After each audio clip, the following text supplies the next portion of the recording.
Deposit money का क्या मतलब होता है, ये आज की इस वीडियो में सीख लेते हैं। डिपॉजिट मनी का कई तरीके से हम इस्तेमाल कर सकते हैं। एक तो मान लीजिए किसी से आपको पैसे लेने हैं और आप कहते हैं भाई वो पैसे जमा कर दो या वो पैसे मेरे खाते में डाल दो, तो उसको भी डिपॉजिट मनी कहा जा सकता है। या फिर कई बार आप किसी को कोई पैसा सिक्योरिटी के तौर पर देते हैं। जैसे मान लीजिए आपने किसी से कोई चीज़ लेनी है और आपने प्री ऑर्डर या ऑर्डर करते हुए उसको, मान लीजिए आपका सामान है 10,000 रुपये का, आपने 1,000 रुपये उसको पहले ही जमा करा दिए, तो उस पैसे को भी कई बार डिपॉजिट मनी कहा जाता है। तो एक तो आपको किसी को ये कहना है कि पैसे जमा कर दो, तो उसको भी आप कह सकते हैं डिपॉजिट मनी।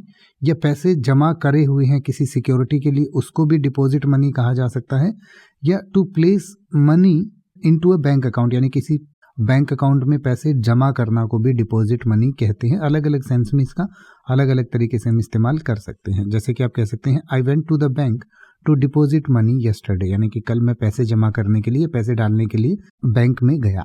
या फिर आप कह सकते हैं you can deposit money through the mobile app, यानी कि आप पैसे जो है वो मोबाइल ऐप से भी जमा कर सकते हैं।